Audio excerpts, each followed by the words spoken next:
Ma sœur m'interdit le réveillon, ma présence gâchant son image auprès de son petit ami chirurgien.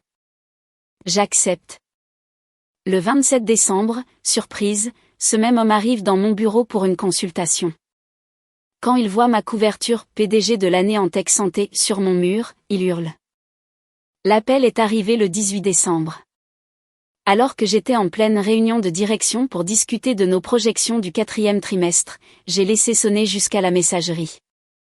Quand la réunion s'est terminée à 16h30, j'ai vu 3 appels manqués de ma jeune sœur, Chloé, et un SMS qui disait « Appelle-moi pour Noël ». Je suis entrée dans mon bureau d'angle, au 14e étage de la tour de recherche de l'hôpital universitaire Pitié-Salpêtrière à Paris, et je l'ai rappelé. Enfin, a répondu Chloé, l'irritation perçant dans sa voix. Ça fait des heures que j'essaie de te joindre. J'étais en réunion de direction. Que se passe-t-il ? C'est à propos du réveillon de Noël, la fête annuelle de papa et maman. Elle a fait une pause. On a besoin que tu ne viennes pas cette année. J'ai posé mon café. Pardon ? Écoute, n'en fais pas toute une histoire. C'est juste que mon petit ami vient. Le docteur Maxime Tran, il est chirurgien cardiothoracique à l'hôpital européen Georges Pompidou et c'est quelqu'un de très important. Il est pressenti pour devenir chef de service et je lui ai parlé de notre famille, de notre réussite à tous. Le cabinet d'expertise comptable de papa, l'entreprise de décoration d'intérieur de maman, moi qui travaille comme délégué médical. Elle a laissé sa phrase en suspens. Mais pas de moi. Nathalie, allez. Tu sais comment c'est. Tu as 34 ans, tu es toujours célibataire, tu vis dans ce minuscule appartement, tu fais un travail à l'hôpital qu'on ne comprend pas vraiment. Maxime vient d'une famille de médecins et d'universitaires. S'il te rencontre et se rend compte que tu galères, ça va soulever des questions sur notre famille. J'ai regardé le mur en face de mon bureau. La couverture encadrée du magazine Capital, l'avenir des technologies de la santé. Rencontrer le docteur Nathalie Moreau, 32 ans, dont la plateforme DIA sauve des vies. Le prix de l'innovatrice de l'année du magazine La French Tech. Mes diplômes, doctorat en médecine de Sorbonne Université, MBA d'HC Paris, doctorat en génie biomédical de l'école polytechnique. Qu'est-ce que tu as dit exactement à Maxime à mon sujet ? Ai-je demandé doucement.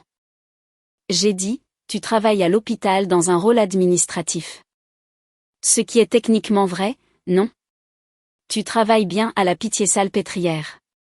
Nathalie, s'il te plaît, c'est important pour moi. Maxime est le bon. Je le sens. Sa famille nous accueille pour le nouvel an et j'ai besoin que tout soit parfait d'ici là.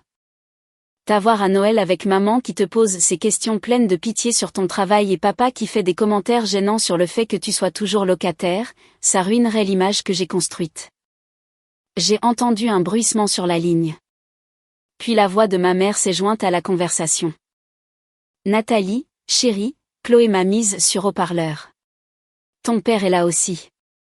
Super. Le ton de ma mère s'est fait suppliant. Ma puce, on ne cherche pas à te blesser. On veut juste que Chloé ait son moment de gloire. Tu comprends, n'est-ce pas ? Elle a enfin trouvé quelqu'un de merveilleux, et on ne veut pas que quoi que ce soit vienne compliquer les choses. Par quoi que ce soit, tu veux dire moi.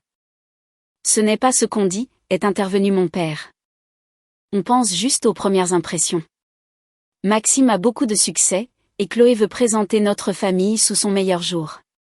C'est peut-être mieux si tu passes ton tour, juste pour cette année. On fera quelque chose de spécial ensemble après les fêtes, juste nous 4. J'ai fermé les yeux. Donc, vous êtes tous d'accord pour dire que je suis trop embarrassante pour assister au Noël de ma propre famille. Ne sois pas dramatique, a lâché Chloé. On essaie d'être pragmatique. Tu as toujours été la plus sensible, à tout ramener à toi. J'ai dit, d'accord. Un silence a suivi. Tu le prends bien ? Ma mère semblait surprise. Vous avez été clair sur votre position. Je n'assisterai pas au réveillon de Noël. Y a-t-il autre chose ? Merci de ta compréhension, ma chérie. On se rattrapera, je te le promets. J'ai raccroché sans répondre. Mon assistant, Julien, a frappé et a passé la tête par la porte. Docteur Moreau, le docteur Tran de l'hôpital Georges Pompidou vient de confirmer son rendez-vous de consultation pour le 27. Il vient évaluer notre IA de surveillance cardiaque pour son service. J'ai levé brusquement les yeux. Le docteur Maxime Tran, chirurgie cardio-thoracique ? Julien a vérifié sa tablette. C'est bien lui. Apparemment, il a entendu parler de notre plateforme lors du congrès de la Société française de cardiologie et veut voir une démonstration. Le grand patron a spécifiquement demandé que vous vous en chargiez personnellement, il paraît que Tran pourrait faire entrer tout le programme cardiaque de Pompidou dans notre portefeuille de clients. Mes mains n'ont pas tremblé lorsque j'ai ouvert mon calendrier. À quelle heure ? 14h le 27 décembre. J'ai bloqué votre après-midi. Parfait. Merci, Julien. Après son départ, j'ai affiché le profil du docteur Maxime Tran. Faculté de médecine de Sorbonne Université, major de sa promotion. Internat en chirurgie cardio-thoracique. De nombreuses publications sur les procédures cardiaques mini-invasives.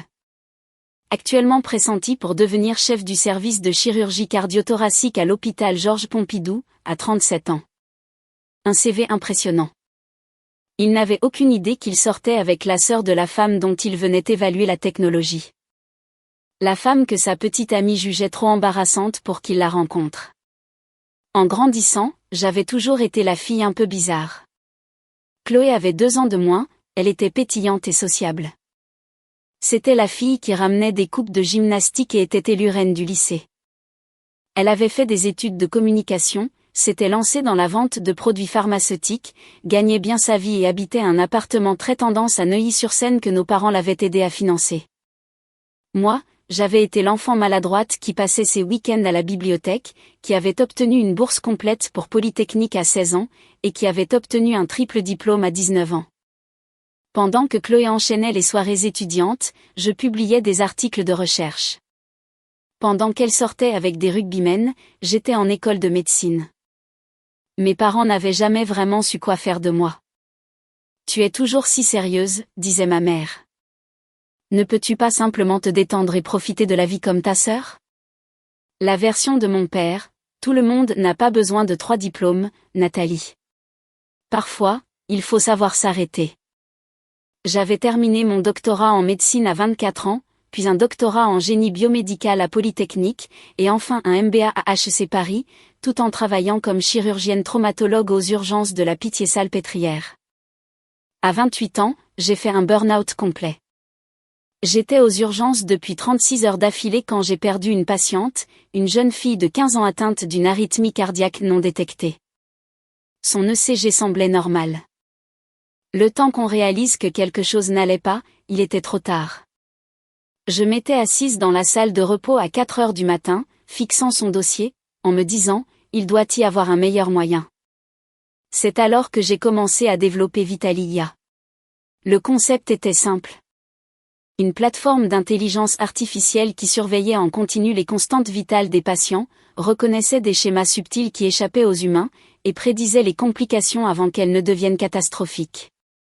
L'exécution, en revanche, fut d'une complexité brutale. Algorithmes, apprentissage automatique, essais cliniques, agrément de la Haute Autorité de Santé, intégration hospitalière.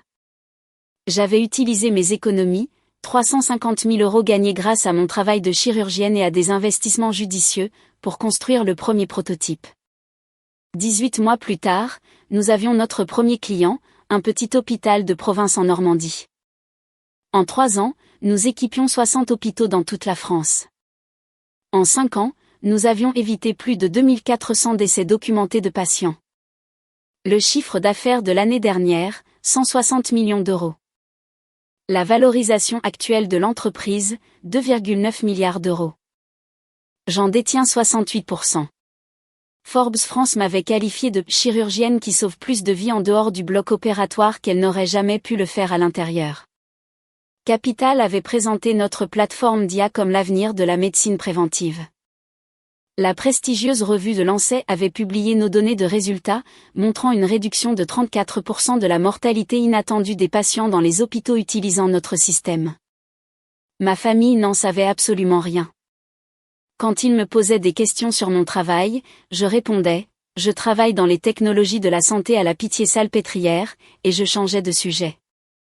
Quand ils voyaient mon modeste appartement de 3 pièces à Montreuil, je ne mentionnais pas le Penthouse de 5,5 millions d'euros que je possédais avenue Montaigne à titre d'investissement. Quand ils supposaient que j'avais des difficultés financières, je ne les corrigeais pas. Je ne me cachais pas par honte. Je menais une expérience. M'estimerait-il sans la validation de la réussite? Me traiterait-il avec respect s'il me croyait ordinaire? La réponse, apparemment, était non.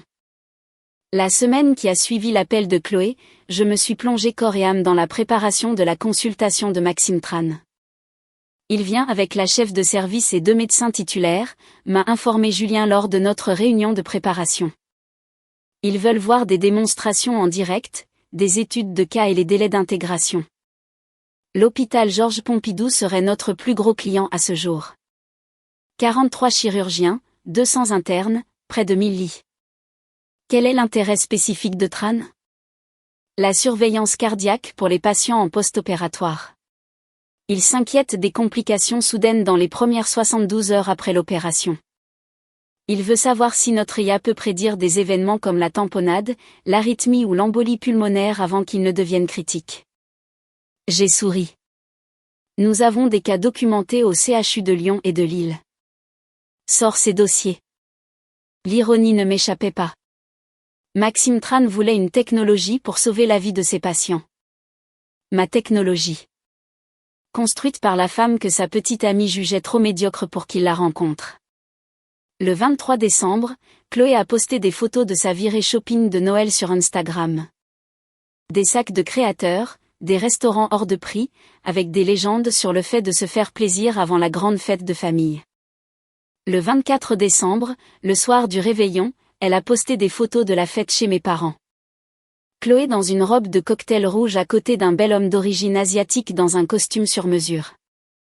Légende, présentation de mon brillant chirurgien à la famille. Le meilleur Noël de tous les temps. Cœur rouge.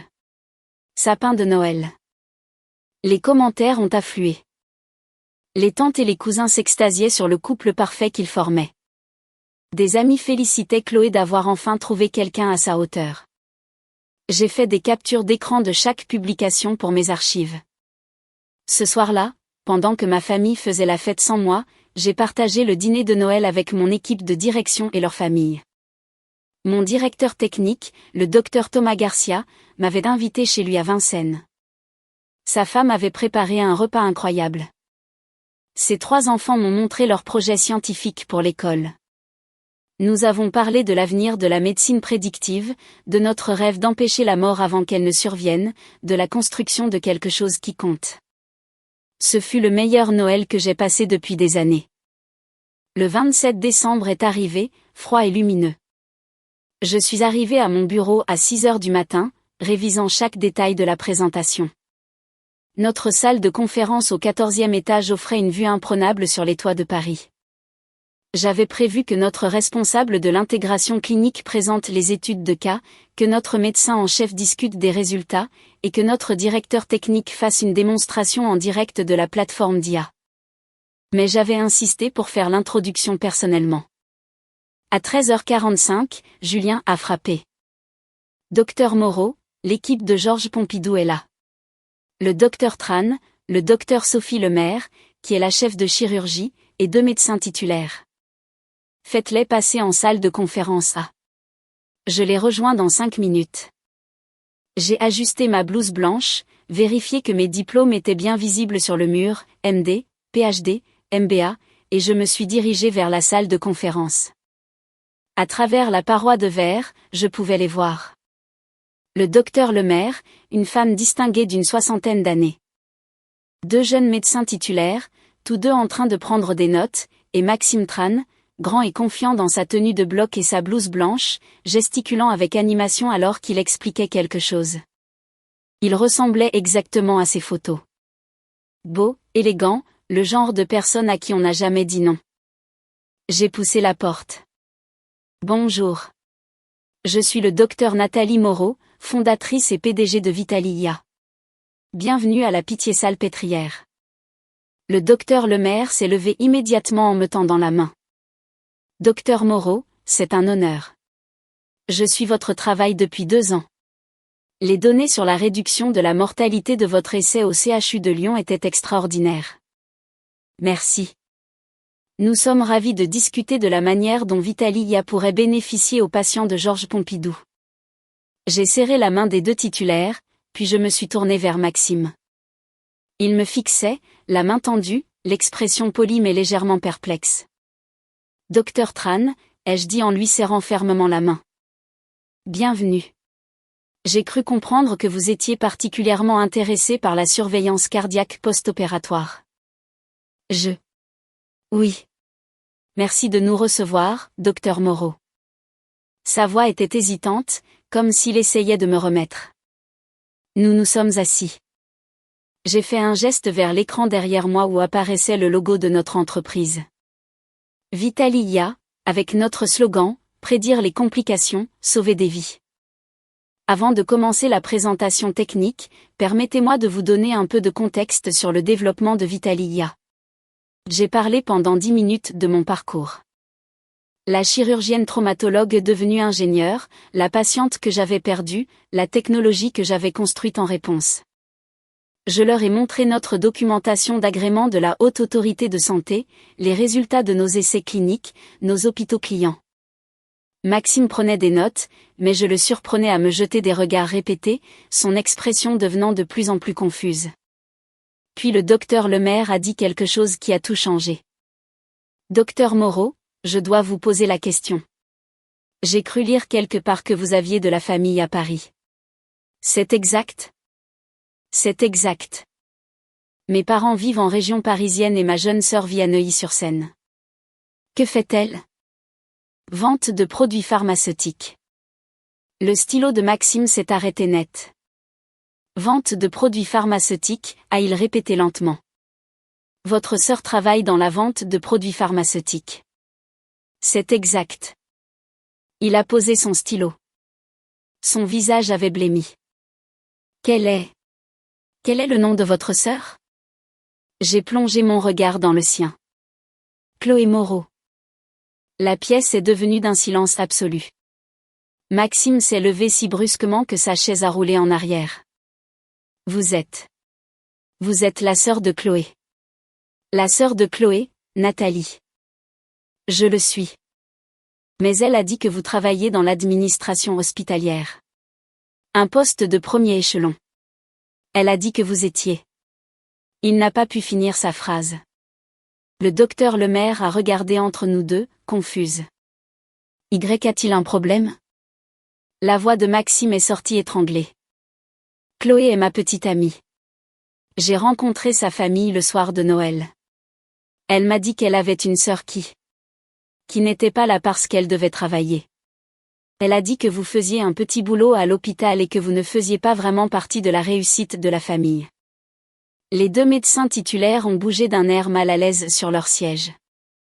J'ai gardé un ton très professionnel. Je vois. Docteur Tran, je tiens à vous assurer que votre relation avec ma sœur n'a aucune incidence sur cette consultation. Vous êtes ici pour évaluer une technologie qui pourrait bénéficier à vos patients. C'est tout ce qui compte. Vous êtes la PDG, a-t-il dit d'une voix faible. Vous avez fondé cette entreprise. Vous êtes la femme sur la couverture du magazine Capital. Oui, tout à fait. Chloé a dit. Elle m'a dit que vous galériez, que vous viviez dans un minuscule appartement et que vous faisiez un travail que personne dans la famille ne comprenait. C'est pour ça que vous n'étiez pas à Noël. Elle a dit que votre présence m'aurait donné une mauvaise impression de sa famille, ai-je terminé pour lui. Oui, je suis au courant de son raisonnement. Le docteur Lemaire s'est éclairci la gorge. Peut-être devrions-nous reporter cette réunion. Ce ne sera pas nécessaire, ai-je dit calmement. Docteur Tran, je comprends que la situation soit délicate, mais vous êtes venu ici pour évaluer si Vitalia peut aider vos patients cardiaques en post-opératoire. Pouvons-nous nous concentrer là-dessus? Maxime s'est laissé retomber sur sa chaise. Ses mains tremblaient. Je dois appeler Chloé. Vous pourrez l'appeler après la réunion.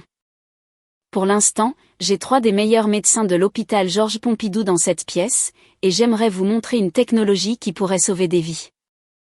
À moins que vous ne préfériez partir. Il m'a dévisagé, puis a regardé le docteur Lemaire, puis à nouveau moi. Non, a-t-il finalement dit. Non, je veux voir la présentation. Pendant les 90 minutes qui ont suivi, je les ai guidés à travers tout notre système. Des études de cas montrant notre IA prédisant une tamponnade cardiaque 47 minutes avant l'apparition des symptômes cliniques. Des données du CHU de Lyon démontrant une réduction de 41% des embolies pulmonaires post-opératoires. Des démonstrations en direct de notre plateforme identifiant des arythmies subtiles qui n'auraient pas été détectées avant le prochain ECG programmé.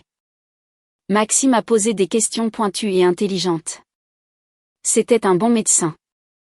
Je voyais qu'il se souciait de ses patients, qu'il comprenait la technologie, qu'il en reconnaissait le potentiel. Mais toutes les quelques minutes, ses yeux dérivaient vers le mur derrière moi où la couverture du magazine était encadrée. Mon visage, plus jeune mais reconnaissable, avec le gros titre « PDG Tech Santé de l'année ». La chirurgienne qui a construit une IA pour sauver des vies. À la fin de la présentation, le docteur Lemaire rayonnait. C'est exactement ce dont nous avons besoin. Docteur Moreau, j'aimerais lancer un programme pilote immédiatement. 40 lits dans notre service de réanimation cardiaque, un essai de 3 mois, avec pour objectif une intégration complète si les résultats correspondent à vos données. Nous pouvons vous faire parvenir une proposition d'ici vendredi. Excellent. Elle s'est levée, me serrant chaleureusement la main. Ce fut l'une des présentations les plus impressionnantes que j'ai jamais vues. Vos parents doivent être incroyablement fiers. La température de la pièce a chuté de 10 degrés. J'ai souri poliment. Je suis sûr qu'ils le seraient s'ils savaient ce que je fais dans la vie. Le docteur Lemaire a cligné des yeux. Ils ne le savent pas? C'est compliqué. La dynamique familiale l'est souvent. Je me suis tournée vers Maxime. Docteur Tran, merci de nous avoir apporté cette opportunité. Je suis impatiente de travailler avec Georges Pompidou. Il s'est levé, le visage tiraillé entre le choc, la honte et autre chose que je n'ai pas pu identifier.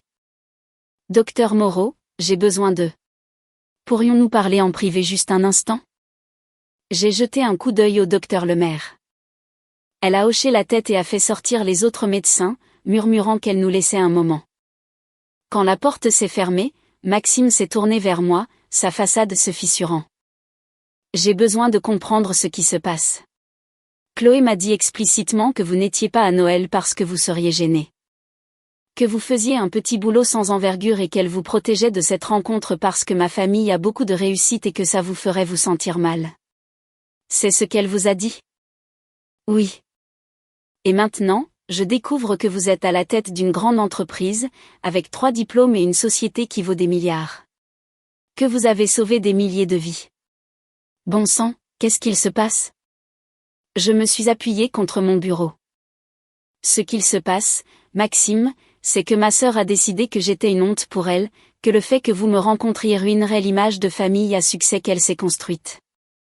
Elle m'a demandé de ne pas venir à Noël, et j'ai accepté. Mais vous avez plus de succès que n'importe qui d'autre dans votre famille. J'en suis consciente. Alors pourquoi ne pas lui avoir dit? Pourquoi ne l'avoir dit à aucun d'entre eux? J'ai plongé mon regard dans le sien. Parce que je voulais voir s'il m'accorderait de la valeur sans cette réussite. S'il me traiterait avec un minimum de décence alors qu'il me croyait ordinaire. Et ils m'ont prouvé que non. Maxime s'est effondré sur une chaise. Oh mon Dieu! Pour mémoire, Maxime, je ne vous en tiens pas rigueur. Vous avez cru la description que votre petite amie faisait de sa propre famille. C'est normal. Mais vous devriez probablement vous demander pourquoi elle a ressenti le besoin de mentir sur sa propre sœur. Son téléphone a commencé à vibrer. Il l'a sortie. C'est Chloé. Elle m'appelle sans arrêt. Vous devriez répondre. Je suis sûre qu'elle a vu l'agenda de Georges Pompidou et qu'elle a compris où vous êtes en ce moment. Il a fixé son téléphone, puis m'a regardé. Qu'est-ce que je dois lui dire? La vérité. Que vous avez rencontré sa sœur. Que sa sœur n'est pas ce qu'elle a décrit. Et que vous vous posez de sérieuses questions sur les raisons de son mensonge. Elle va devenir folle, c'est sûr. Il s'est levé, passant la main dans ses cheveux. Docteur Moreau. Nathalie. Je ne sais pas quoi dire. Je suis désolée. J'aurais dû remettre en question votre absence à Noël. J'aurais dû insister pour vous rencontrer. J'ai laissé Chloé contrôler la version des faits, et j'ai eu tort. Maxime, vous semblez être un homme bien et un bon médecin. Mais vous sortez avec quelqu'un qui m'a demandé d'éviter une fête de famille parce que mon existence même nuirait à son image. C'est quelque chose auquel vous devez réfléchir. Il a hoché la tête lentement. Je le ferai. Et quoi qu'il se passe avec Chloé, je pensais ce que j'ai dit tout à l'heure. Votre technologie est incroyable. L'hôpital Georges Pompidou en a besoin. Alors nous travaillerons ensemble professionnellement. Ce qui se passe avec ma famille n'a aucune importance. Il est parti, son téléphone vibrant toujours dans sa main. J'ai tenu exactement 40 minutes avant que mon propre téléphone n'explose. Le nom de Chloé clignotait sur l'écran. J'ai laissé sonner jusqu'à la messagerie. Elle a rappelé immédiatement, puis encore. Au 4e appel, j'ai répondu « Bonjour, Chloé. Qu'est-ce que tu as fait ?» Son hurlement était si fort que j'ai dû éloigner le téléphone de mon oreille. Ne me dis pas bonjour. Maxime vient de sortir de ton bureau complètement paniqué. Il dit que tu es la patronne d'une boîte qu'il évalue. Que tu as fondé une entreprise. Que tu es sur des couvertures de magazines. Qu'est-ce qu'il se passe, bon sang? Maxime est venu évaluer la plateforme d'IA de mon entreprise pour Georges Pompidou. Ce fut une réunion très productive. TON Entreprise? Nathalie, arrête de jouer à ça. Tu travailles dans l'administration de l'hôpital. Non, Chloé. J'ai fondé et je dirige une entreprise de technologie de la santé. Nous fournissons aux hôpitaux une surveillance des patients assistés par l'IA. Notre chiffre d'affaires annuel actuel est de 160 millions d'euros. Nous employons 312 personnes. Le mois dernier, la banque Lazare nous a évalués à 2,9 milliards d'euros. Un silence absolu. Puis, ce n'est pas possible. Tu vis dans un appartement minable. Tu n'as jamais d'argent. Tu fais un boulot ennuyeux à l'hôpital. Je vis dans un 3 pièces à Montreuil parce que j'aime le quartier. Je possède également un Penthouse avenue Montaigne d'une valeur de 5,5 millions d'euros.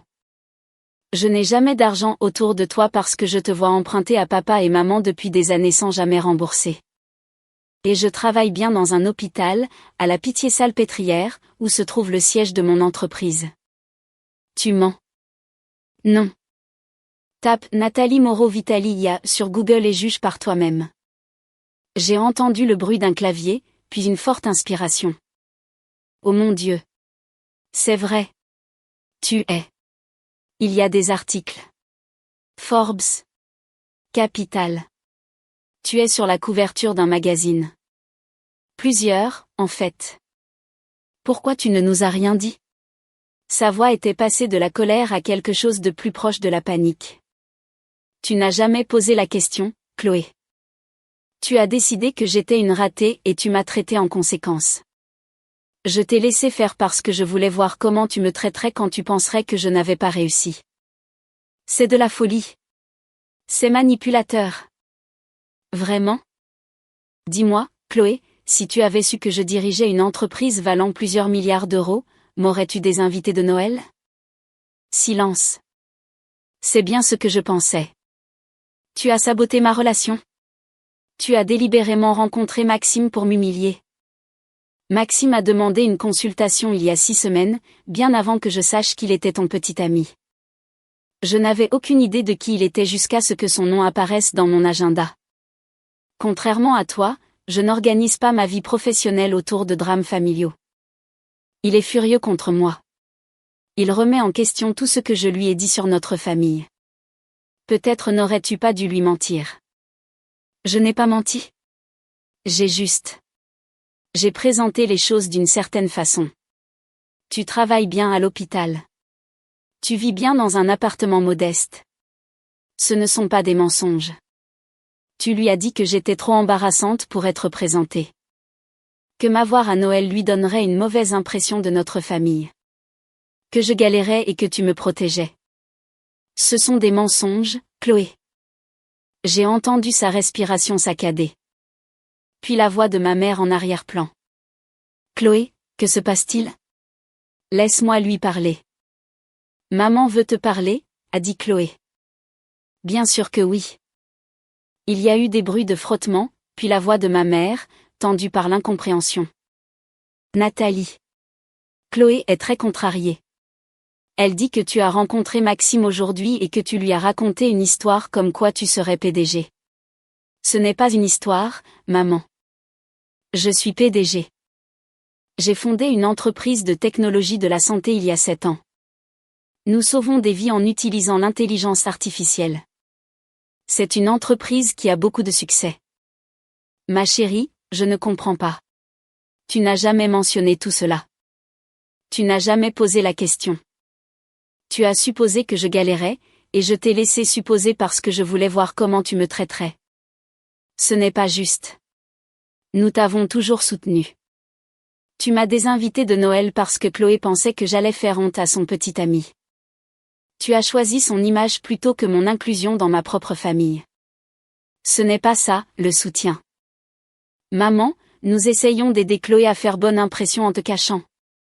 En présentant notre famille comme une famille à succès tout en excluant la fille qui a réellement construit quelque chose. En quoi est-ce que ça aide qui que ce soit? La voix de mon père s'est fait entendre. Nathalie, ta mère et moi sommes très confus. Chloé nous a montré ces articles sur toi. Ils disent que tu pèses des milliards. Est-ce vrai?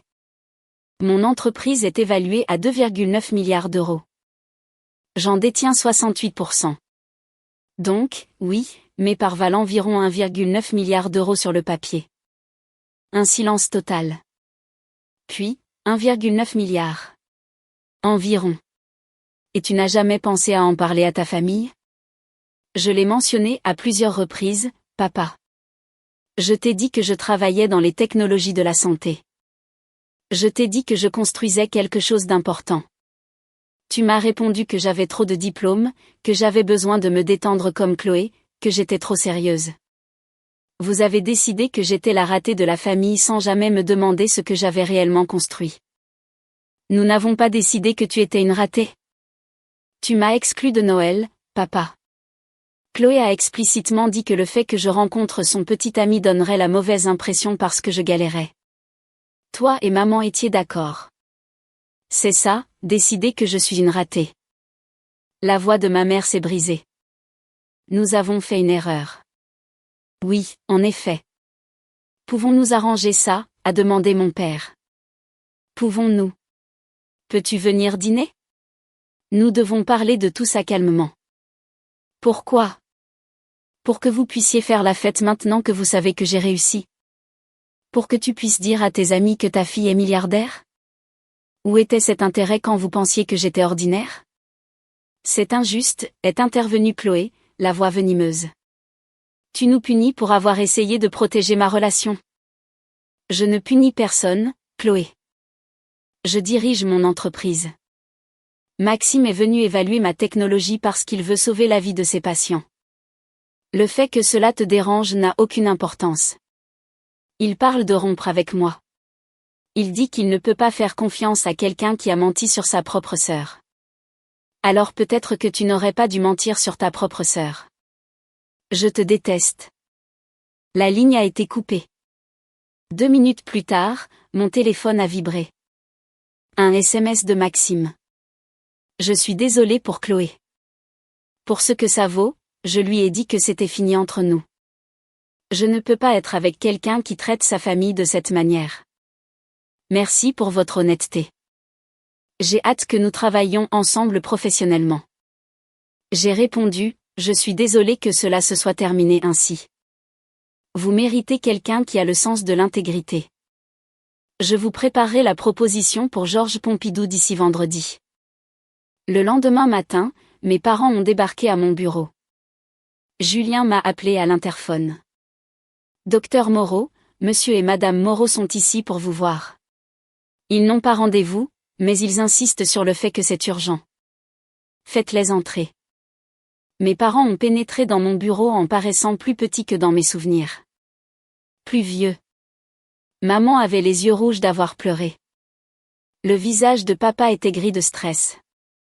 Ils se sont tous deux arrêtés net en voyant l'espace, la vue sur Paris, les prix sur les murs, la couverture de Capital, les diplômes. Nathalie, a murmuré ma mère. C'est vraiment ton bureau. C'est ça. Mon père s'est approché du mur, lisant mes diplômes à voix haute. Doctorat en médecine de Sorbonne, doctorat en génie biomédical de Polytechnique, MBA d'HC. Il s'est tourné vers moi. Quand as-tu fait tout ça? Au cours des 15 dernières années. Pendant que vous me demandiez quand j'allais me caser et être normale comme Chloé. Il a tressailli. Ma mère s'est assise sans y être invitée. Maxime a rompu avec Chloé hier soir. Elle est effondrée. Je suis désolée de l'apprendre. Vraiment? Le ton de ma mère est devenu sec. Tu n'as pas l'air désolée. Tu as l'air satisfaite.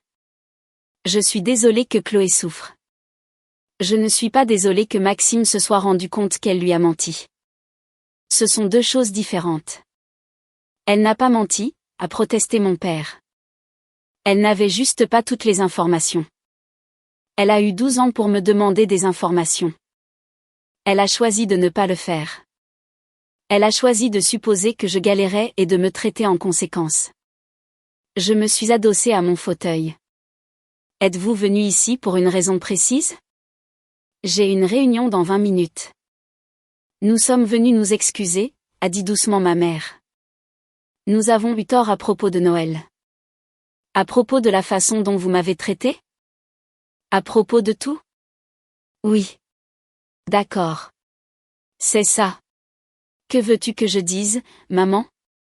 Merci de vous excuser après avoir découvert que j'ai réussi? Merci de m'accorder de la valeur maintenant que je suis quelqu'un d'important? Ce n'est pas juste. La voix de mon père a monté d'un cran. Nous t'avons toujours estimé. Vous m'avez exclu d'une fête de famille parce que Chloé pensait que je lui ferais honte. Vous m'avez dit de zapper Noël pour ne pas donner une mauvaise impression à son petit ami.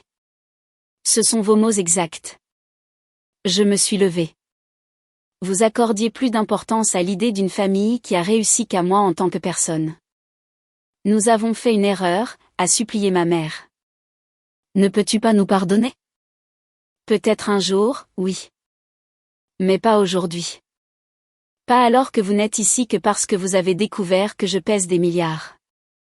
Si Maxime n'était pas entré dans ce bureau, s'il n'avait pas dit à Chloé qui je suis vraiment, vous penseriez toujours que je suis la ratée de la famille.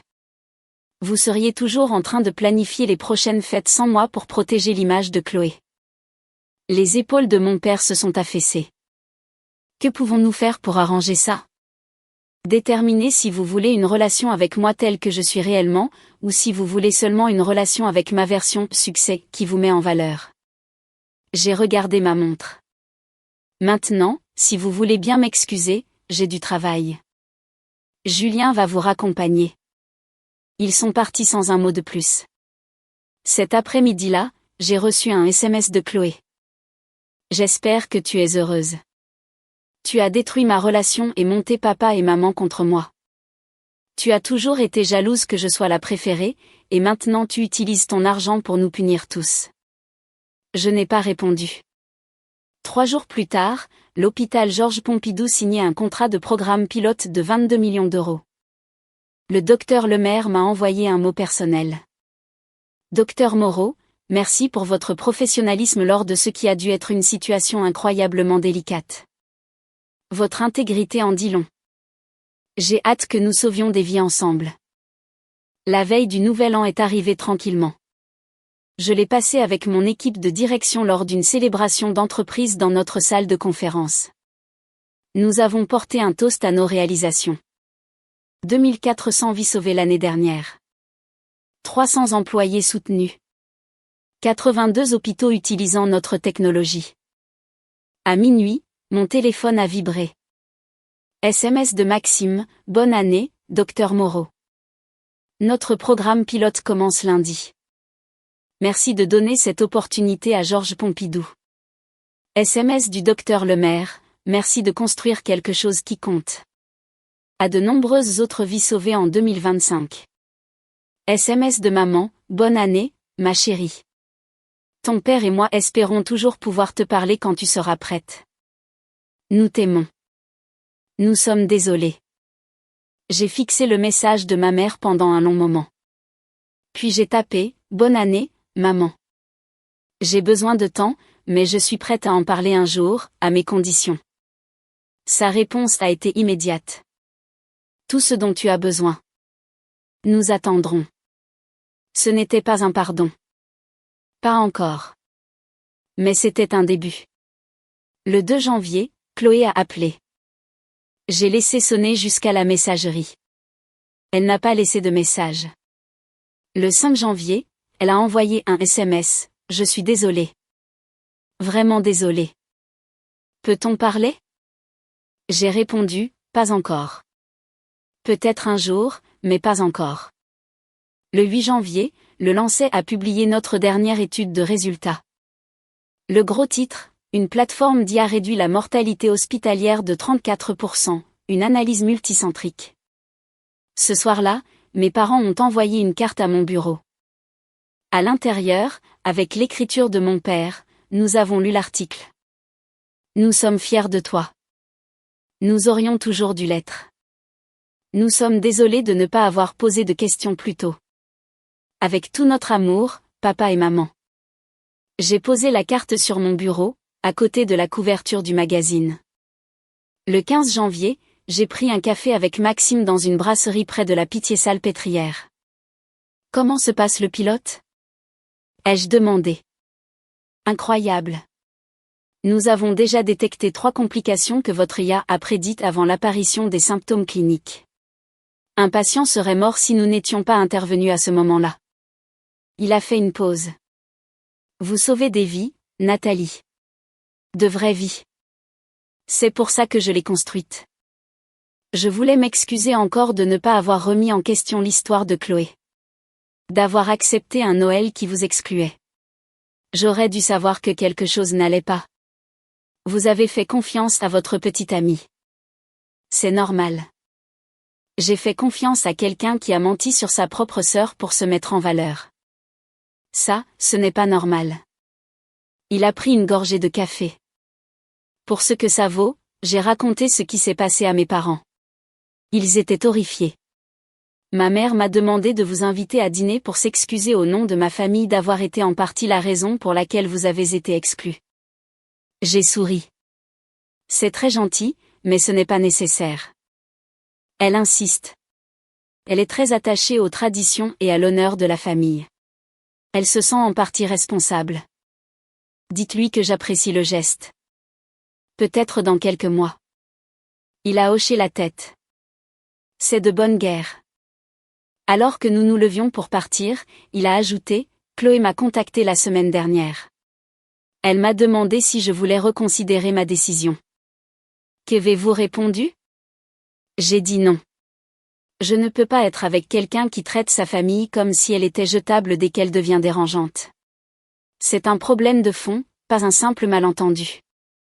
Il a plongé son regard dans le mien. Vous méritiez mieux que la façon dont ils vous ont traité. Merci de le reconnaître. N'importe qui ayant vraiment regardé l'aurait vu. Après son départ, je suis retournée à pied à mon bureau. Le soleil de janvier se couchait sur Paris, teintant la Seine de nuances d'or et de rose. Mon téléphone a vibré.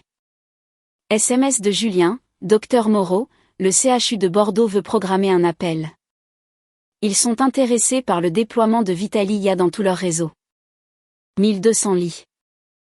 J'ai souri et répondu, programmez-le. Ce soir-là, je me suis assise dans mon pantouse de l'avenue Montaigne. Celui dont ma famille ignorait l'existence. Je regardais la ville.